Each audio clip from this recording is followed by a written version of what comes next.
Hi guys, I'm Shmee, hello and welcome back to the channel where today is a very exciting one. It's an opportunity for the first time to get behind the wheel of the new Ferrari Purosangue. Now one of these is going to be joining my garage, a future Shmee-mobile, so naturally I'm very excited to find out all about it. Now you can probably tell we're up in the mountains. We can't currently see all that much. It's slightly overcast and cloudy, but that does mean we have some amazing roads to go and drive. We're actually right beneath a chairlift. There's a ski run right alongside, which arguably is where many of these might be right at home. It is the most practical Ferrari ever. They insist it is not an SUV, but today I'd like to show you all the way through the car. There are plenty of things that I'm learning as we go, taking in new features, new details, things that are in this for the very first time. But of course, it's a front mid-mounted 6.5 litre naturally aspirated V12 in the first ever four-door Ferrari, the welcome doors that open hinged towards the rear, and so many other things about it which just make you go, yes, that is cool. Well, that's why we're here today, to find out all about it. So let's go drive the Ferrari Purosangue.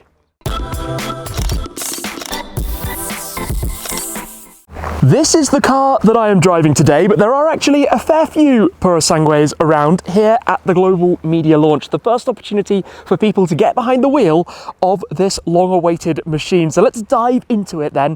What exactly is this car? Well, of course, it, you could say, replaces the GTC4 Lusso, which itself had succeeded the Ferrari FF, often having four-seater cars in the lineup. Before that, the 612 Scaglietti. Before even that, the 456, for example. But this is all new. This is a first for Ferrari, and in fact, it is a world's first in exactly what it offers. Just like the Grand Touring cars, for example, the likes of the 812 Superfast, Competizione, etc., you have a front mid-mounted V12, a transaxle gearbox, the 8-speed dual-clutch transmission, and in this case, you have the 4RMS Evo four-wheel drive system as well, but being Ferrari's first ever four-door vehicle. To quickly show you the interior, which of course we are going to take a full look at because there's a lot to this, including the passenger infotainment and display controls, the haptic controls for the steering wheel, the new climate control settings in the center. The rear doors are motorized. You give a pull and then they will open up, hinged from the back, those welcome doors, to reveal that full interior. More space in the back than before. In this case, as you can see, with these two bucket-style seats, this is the only configuration for the car. To close the door, you do exactly the reverse, just like that. Very, very swish. Up front, though, is the power plant, and I really want to show you what we've got here. 6.5 litres of naturally aspirated V12, a familiar engine from other models in the lineup. Beneath the steering wheel, pull here to pop that open, but also it actually hinges forwards as well, so you get this visual drama revealing that power plant. 725 PS, that's 715 brake horsepower, and 718 newton meters of torque, revving to 8,250 RPM. This sounds mega. Of course, it looks wonderful as well. Reworked, re-engineered, of course, with this car offering a lot of clever technology. A new Ferrari active suspension system we're going to talk a lot more about. We also have the four-wheel independent steering, rear-wheel steering, but not only that, the rear wheels can steer in different directions, depending what the computers believe the car needs. But we also have quite a large amount of practicality and space in the back of it as well, all new in that regard. Stepping back from the car, that is quite the gigantic bonnet. This car is Rosso Portofino. We also have Blu Corsa on the blue cars that you see, but we need to take a look around, talking about the design and the aero as well, before stepping inside, having the roar of that V12 and going out and driving. Let me close this down very quickly from the A-pillar side, get that press down into place and talk about this. The design elements you spot incorporate some ideas that we've seen on other models from the Ferrari range, but plenty of new ideas as well, being a new category of car really. And in fact, I want to draw attention to these, the wheel arch surrounds finished here in the optional carbon fiber as opposed to the standard black plastic, which effectively separate the driving dynamic elements from the bodywork that sits on top. Obviously this clever suspension, but also have a look at some of the aero that you see here. For example, the curtains where air is funneled and channeled around, likewise behind the wheels, even on the rear wheels as well. This is also open for airflow over the A-pillar, effectively under the door mirrors of the car as well. Even around towards the headlights, the running light here, more airflow that heads straight through the car, and this horizontal line wrapping around the front hides also the parking sensors and the 360 cameras that you have here. Lots of practicality and user comforts that are offered with the Purosangue. Lots of opening down below for all of the cooling. Again, more openings for aero as well, and things that are happening discreetly in the background, you could say. As we come around towards the back, have a look here as well. In fact, look at the spoiler over the top of the rear deck, how it's even got some veins and different things going on underneath it, and check out the crease on the rear window. This is actually to do with avoiding having to have a rear window wiper, because the airflow that comes over the car actually serves that purpose. The tail lights reminiscent of those on the 296. Again, this horizontal line running right the way across the back, and that distinct 4 eyes, 2 on either side. Similarly with the exhaust tailpipes, but as you can probably tell, it's really quite cold here, about freezing temperatures at the moment. We've got 23-inch wheels at the back, 22 at the front, fitted with Michelin Pilot Alpine tyres. We have ceramic brakes as standard, but I need to come and warm up. So join me inside the cabin of this rather lovely machine. Pull the front doors forward, close. They don't have any automation for those. The engine start-stop button has changed to being red in here. I'm going to press that. There we go. We've got it started. Time to get some warmth rolling inside here. So we've got the curved display, a new style though, a new software and presentation. There's a passenger display additionally over there, which I want to run through because there's a lot to that. Plus you have your climate controls through this, which very nicely opens up and gives you all sorts of different screens and settings within that toggle. Press it again and it will tuck back down. We also have the electrochromic roof, this full glass panel up top, which you can set to either be tinted or to be translucent if you like to have more of the sunshine heading in, although not so much of that today. Slight updates as well to the steering wheel, but I will go through the interior in a lot more detail once we return. For now, I'm frozen. Let's go take this for a drive. It is actually starting to look like some of this cloud might be burning off, which is very, very welcome. Now, it's fascinating to me how much of the infotainment is new compared to the Roma, the SF90 Stradale and Spider, and the 296 GTB and GTS. And one of the absolute standout things is that this car doesn't have a built-in nav. The idea is that they rely on you using your Android Auto or Apple CarPlay being wireless. I'm an Android guy, so it has to be wired. We do have a wireless charging pad, and that then pops up on the driver's display, which I quite like because I always do that in my cars anyway. But it's, I suppose, surprising to see that Ferrari are really one of the first to have done that. Anyway, into gear. It is nice and warm in here. These are massaging seats, heated, ventilated. You can have the same in the back as well, should you wish, but all set up to go and drive in the car that is slightly larger than the Lusso, but not hugely. The numbers and the scale of the increase is actually pretty minor at the end of the day, and driving slowly, you've got that nice murmur of the V12 in the background. It is the perfect sound, exactly what you want to hear in a car like this, because let's face it, petrol heads, we're emotional. We like a car that is about the sound, that is about the excitement, and that is about being something you want as opposed to something you need, shall we say. Now I'm going to head for a little drive off in this direction.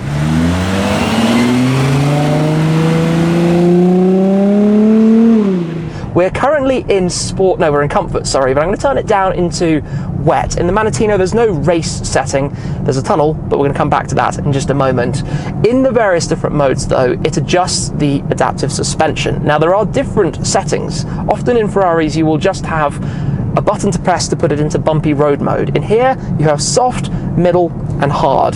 In the different settings, so in ice, wet, and comfort, it's soft by default. In sport or in ESC off, it's hard by default. And a few presses of the Manettino will toggle that and change it between the different driving modes, the different settings, to have that exactly how you would like. Now, toggling the Manettino in general changes the shift points, a few other elements of the dynamic side of driving, but instantly you're aware it's very calm, it's very quiet, it's very refined, it's very high quality. It feels incredibly premium, as it should, with a car that's base price starts at £313,000 and will probably get you nearer to £400,000 by the time you've done your specification. Now, I think what we all want, though, is to turn this into sport mode, to head to the H pad in the center, to go manual, and to start downshifting a few gears, as we can start to see some of the mountains as well, into second gear, into first gear, with those ferocious shifts. That's 6,000 RPM or so, and you feel instantly like you're in an 812. It feels like you've hopped into an 812 superfast. The familiarity of the sound that it makes, the pitch, that wail of the 12-cylinder power plant, as we're going to head out and go find some nice roads to drive. The slightly strange sensation for me is being sat a little bit higher than you are in the Lusso. It feels very familiar. The glass is actually raked at an even steeper angle and heads down forwards, which gives you a different perspective or proportion of the car overall once it's out on the road. What a cool place to be driving right now. And just listen to that in the background. Listen to it. This is a Ferrari. This is a Ferrari. That's what it's supposed to be. It's supposed to be Ferrari's way of doing things. And that's what this car has felt like to me since the moment they introduced it. It's not an SUV as we know it, because then you would have a very heavy lump out in front of the front axle, and you'd be acutely aware of that. I'm going to head to a road filled with hairpins and twisties, and you'll see what this car is like when you're in that kind of terrain. But it just feels really, really smart. It feels really like something that doesn't exist anywhere else. And in fact, with a little bit of a tunnel here, let me pop the window down for a second, take first gear, and just enjoy this.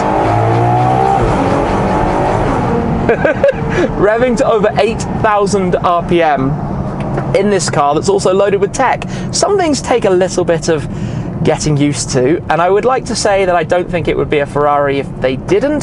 Things like this pad in the center, when you want to find the right settings. Okay, yes, it's a physical thing that you can rotate, but you also need to swipe it through a few screens, and it takes a little bit of adapting and getting used to. I like that they've refined the haptic controls on the steering wheel. These have always been a big talking point, but now by having a physical indent, it means that you're more aware of exactly what you're doing without having to stare down at it and cycle through the different screens. You do have the option to go to a full screen, obviously Android Auto, Apple CarPlay style display, should you wish.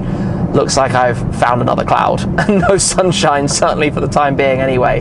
But overall so far, it just feels very welcoming. I'm aware it's a big machine. It feels wider than the Lusso. I feel like it's a wider beastie, and I'm sure that is in part, as I can't see very much at all right now, thanks to the higher seating position. I've done the worst thing possible with the weather. That's a Purosangue. I recognize those lights coming towards me. Oh gosh, that was actually quite scary as somebody just pulled out there, but let me turn around in here as well, because I'm going to head back the other way. And I guess here we are on a slightly bumpy bit of off-road. Pop it into reverse and we've got the full cameras, and this is where, you know, this is a pretty usable thing, right? I'm gonna head back onto the road as quickly as possible in case somebody comes the other way. It doesn't make sense yet. It doesn't make a whole lot of sense, but I'm very excited for what's in store for me with mine, for everything with this thing, and the options it opens, the possibilities of it. You know, it's not, like I said, it's not an SUV in the traditional sense. You can't tow with it. You still have to be aware that everything's very expensive if you damage some carbon fiber or something like that. And it doesn't have an off-road mode. That's not the ethos behind it. It's a more usable Ferrari.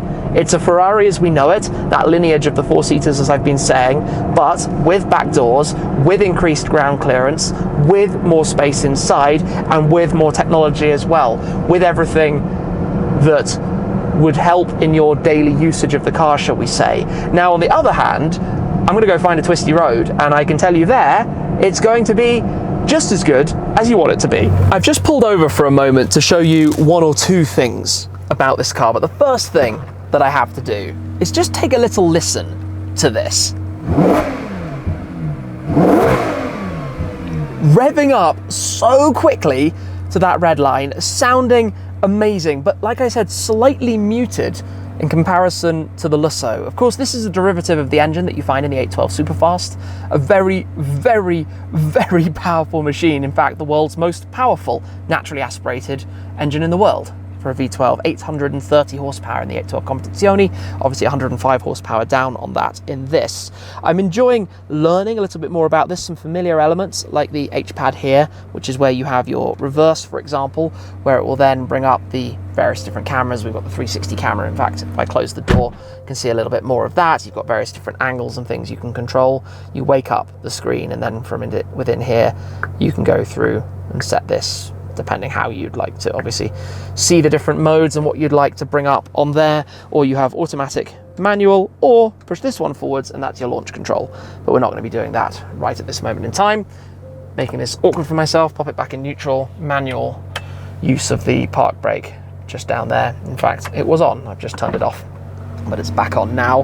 This is where we have our mirror controls, lights, cameras, heli, which is your start-stop system. Effectively, you can manually turn that off should you wish, and plenty more. I want to go through this actually when we pull over, but for now, the roads are beckoning. Let's keep going.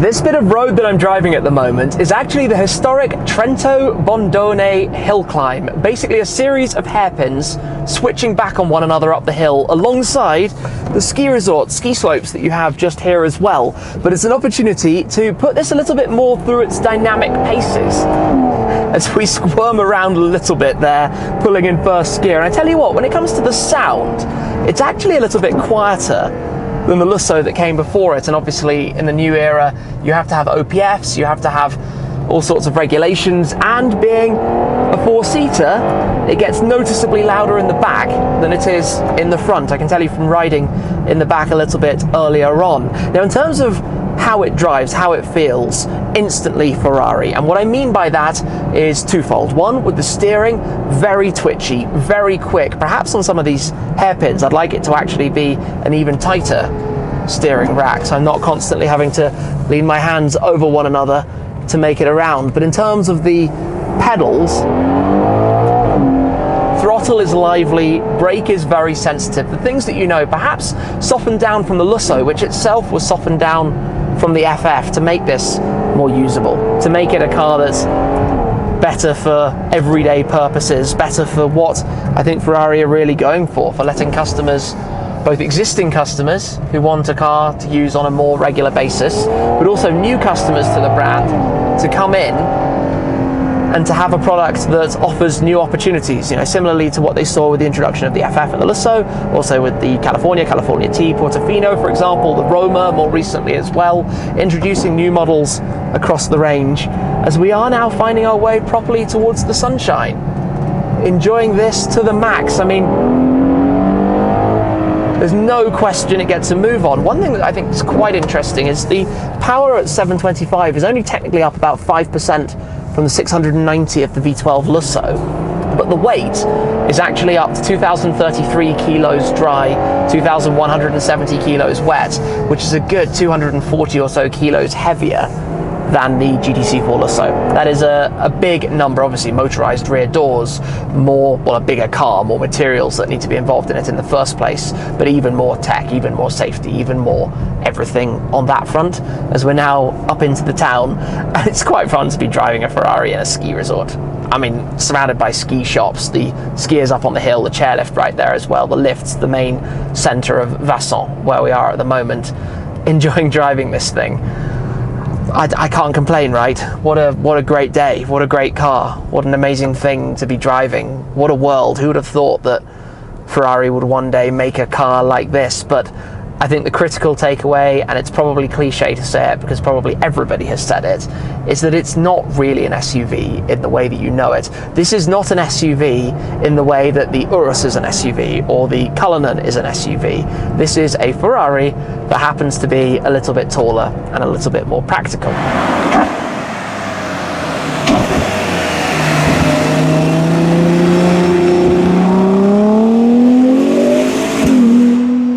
This area is actually a place that I have driven so many times over the years. In fact, about a decade ago, right here, is where I started a drive in a Porsche 918 Spider, the first hypercar that I had ever driven, which is crazy to think. And now, having been here with so many of my cars, and presumably at some point in the future I'll be here as well with my Purosangue, which is kind of fun to think about as well. It's just the way this mixes practicality with Ferrari-ness, for lack of a better term. The fact that you can drop it down, take first gear, and do this, yet on the other hand, you can also just take it easily.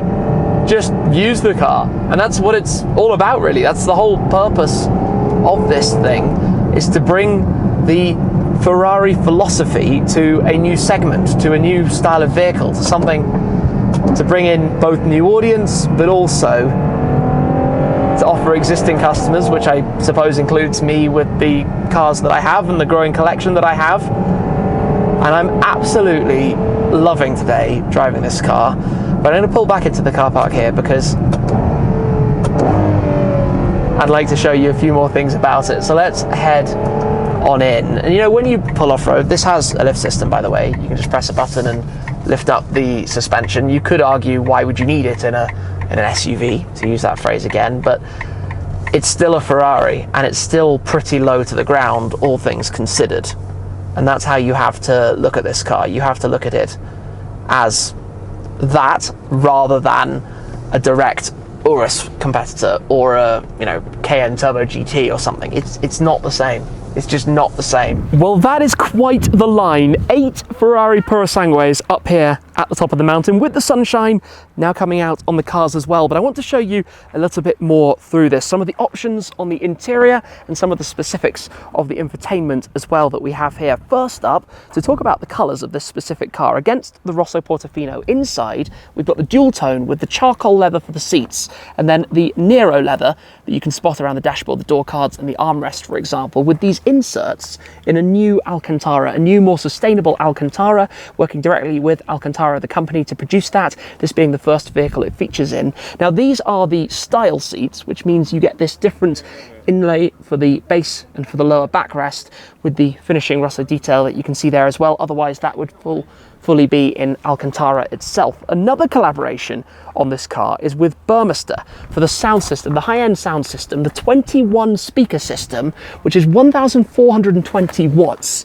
You can spot speakers all around the entire car, and I have certainly never heard a Ferrari sound system like this. They were jokingly saying you have 3 sound systems here: the engine, the exhaust, and the Burmester stereo inside, which is really very, very good, it has to be said. Now, it's just got a little bit chillier again, so let me step inside here to show you a bit more around it. The Ferrari Purosangue logo there on the dashboard. We have soft close, so when you pull the door to, it will do the rest. Things like the steering wheel then move into place, the seat as well. A press of the button to turn on the ignition, and we get the dashboard display I'd like to talk you through in a little bit more detail. Now, this is where, as I mentioned, these indents for the controls mean you have more of a tactile feel for where exactly they are without having to look down so much, which has often been a complaint with the Roma SF90 and the 296. But then you have control of the right side of the display, so vehicle, audio, Apple CarPlay, Android Auto, and your phone settings, all easily accessible in there. If you go into vehicle, you've then got a couple of your different screens that you can change and go into the settings, for example, to set these up. Wireless charging, foreign object on pad. It's quite clever that it knows that my other camera is down there at the moment, but all of that information, as I said, is just controlled by swiping this around. You can see that changes what's on the left-hand side with that very prominent central rev counter, as we know from Ferraris, and in fact, sounds good, doesn't it? When you've just stepped in, you can hold the button if you don't want to have to do the double stage press. So you can start it from the off just by holding it rather than going through the ignition cycle first. You can see everything else illuminated here. Your cruise control is over towards this side. You wake it up by pressing there. After 15 seconds, it inactivates. This is your hill descent control, up to 30 kilometers an hour, 19 miles an hour. It will control the speed of your descent, so that's kind of as much off-roading as this really has or needs. Obviously, your light controls and wiper controls are on here. This particular car doesn't have the carbon fiber LED driver zone, where you'd have the carbon fiber shift lights up at the top, with this panel being in carbon fiber, and also carbon at the bottom, and carbon shift paddles, which I really like. I would definitely recommend speccing that. It's very nice. We do have all of the other carbon inlay options, the satin carbon bezel cluster, and all of the other parts here, which would otherwise be in gloss black as opposed to carbon fiber, matching with the central storage and stowage areas that we have there. Now, I need to talk about this a little bit more. In this central area, this is where you have your heated steering wheel control, your front nose lift system, your window heaters, further settings and things, your electrochromic roof, and of course this, which the more I'm playing with it, the more I am getting accustomed to how it works, but it's definitely fiddly and takes some learning. It's not necessarily the easiest. If you want to go into the seat, you actually have inside here your heated seats, cooling seats, etc. Plus, see, this is exactly what I'm saying, trying to work out where things are. You have various parts of the, oh yes, this is where I can choose which seat I'm controlling. And then you have your lumbar as well. So the front of the base, the side bolsters, the backrest bolsters, the lower back and the upper back. You can go into these and then when you're in it, oh no, you don't need to click it, you just do it. That, as you can see, is how you control that, and then go back all the way to the main screen and tuck it away again. A little bit of learning, but I think once you've got the hang of it, probably less to worry about there. Beneath that, you have a little slot here for the key, your wireless charging pad, the stowage cover here with the cup holders right inside. Behind that, your SOS alert, your hazards, the H pad, as I mentioned, which I really like, your 4 window controls, child lock, and a little bit of an armrest storage as well. Tiny little space with your 12 volt and 2 USB-C ports that you have tucked in there. Now I'm going to leave the engine running because I want to run around and show you a little bit more of the passenger display, which from the driver's side is actually very hard to see. It's basically blacked out. If it's even on at the moment, I can't tell at all. So let me run around and go and have a little look at that to show you through in a touch more detail. Soft close on the doors, always nice to have. Might be the first Ferrari ever with soft close. Listening to that burble, sounds lovely as well. Inside here then, on the passenger side of the car, it is illuminated. You can see this is the main display with your rev counter, speed, G-forces, shows you your driving mode. You can actually pull over the Burmester settings if you'd like to control the media from this side. You've got your climate settings, you've got the seat settings, and from here you can actually control various of the different seats. So you can choose which seat you want and then adjust everything from the passenger side. So the passenger can actually turn on the massaging for the driver from this side, which is kind of funny. Then you've got all of your different comfort settings, different screens that you can load up, information screens and displays. Always fun. Ferrari did a great job of this, basically being the first to have this kind of thing. And as always, they've done it very, very nicely. Good air quality here in the mountains, as you can see, or back to the main display. But otherwise, you've got this dual zone, if you will, the passenger kind of driver's zone almost, or the co-driver zone, we should say, and the driver's zone itself.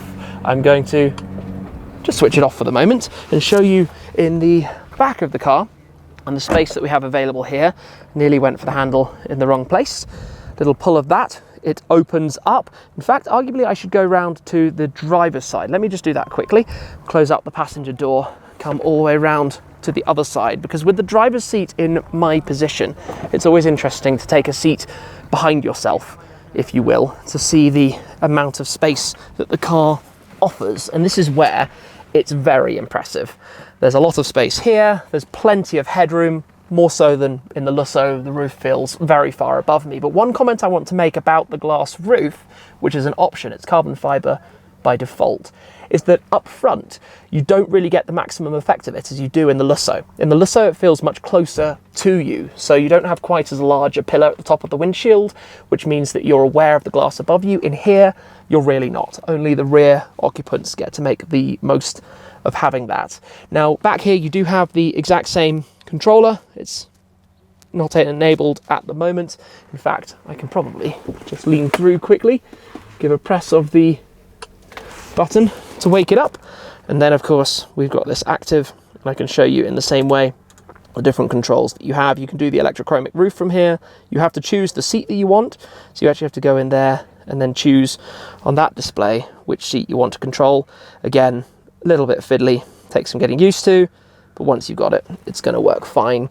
We've currently got some water bottles in here, but if you pop those out, you can fold that away over the top of those cup holders, and you've got a little bit of storage again with a wireless charging pad and some USB-C ports. Now you might be wondering about the folding system. I'm going to show you that in a moment, because from here you would not necessarily realize that all of this folds open, that you can have some storage available back there. So let me hop out, got some pockets in the back, and come and show you a little bit more of that. As somebody who likes to travel a lot and likes to use a practical support car, you can imagine luggage is certainly something we need to talk about. Now in here you've got a button just underneath here to press, or you can open the powerful tailgate from the key.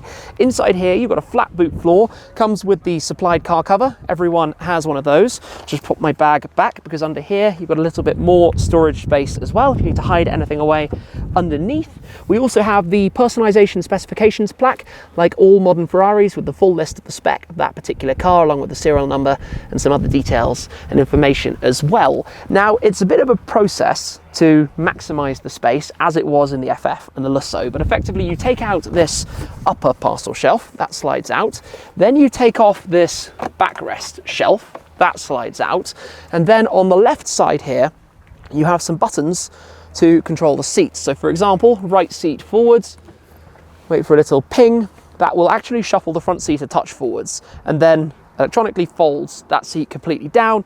Obviously you can do exactly the same with the other seat to then have the maximum amount of storage space that you could possibly want. But you know, if you're driving this as, let's say, a 3-seater to chase your very practical Ferrari supercar, ironic slightly, you can put all of the luggage in here, and that's going to work very well at the end of the day. Similarly, I press again, it gives you a little beep, a chime in the background just to let you know. You pop these in more easily than you would think. That just goes into place like that, clicks on both sides, and then this shelf, while the seat is still folding, tucks in to the rails just there, clicks into place, close it down. Not too much work really. Nice and easy. So what do I think after driving the Purosangue a first time at the wheel of this? Well, firstly, you feel like you're driving F12, 812. You feel like you're driving a Ferrari Super GT. You feel like you're driving something really, really special. And remember, this is on winter tires. On summer tires, it will be even more connected to the ground and feel even more as it should, so to speak. On these, it squirrels and squirms around a little bit, as I've been experiencing today. Soundtrack, a little bit muted compared to some of the others, but as is the way with regulations. Of course, this is, let's say, launch specification with the V12. We expect that a hybridized V6 will probably arrive, maybe other engine derivatives as well, a little bit more down the line. But my experience of this today has been long live the V12 to still have a car like this. A quick word about the dimensions, which I found quite interesting as well. It's 5 centimeters longer than a Lusso, so that, 2 inches. It's 4 centimeters wider and only 20 centimeters taller. That's something you don't necessarily think about. It's only 8 centimeters taller than an Audi A6 all-road, for example, to give you a comparison. It's a slightly lifted next generation Lusso, and you can see what Ferrari have been going for with it. And now, having driven it, it drives in that way as well. Obviously significant enhancements and generational step changes with the suspension system, with the dampers, working with Multimatic, who have quite the reputation with this kind of thing as well, and that translates. So I would certainly enjoy a Nürburgring lap or something like that with mine down the line. So we might have to see if that's going to happen. But for today, despite the cold and the cloudier than desired weather, it's still been an awesome drive out with the new Ferrari Purosangue. A first experience of a future Schmee-mobile. So it's not going to be too long until I can reveal all the details about the spec of mine. Long live the V12, as I said. Cold start out of that one right now. Sounds cool, doesn't it? The spec and when it's going to be arriving. But I'm certainly planning some big things ahead with the Purosangue in the Schmee-mobiles. That's it for now though. Thank you very much for watching, guys. Thank you very much to Ferrari for the opportunity to share this with you from here at the Global Media Drive in the Dolomites in Italy, experiencing that thing. What a day. Thanks again, and I'll see you soon. Cheers.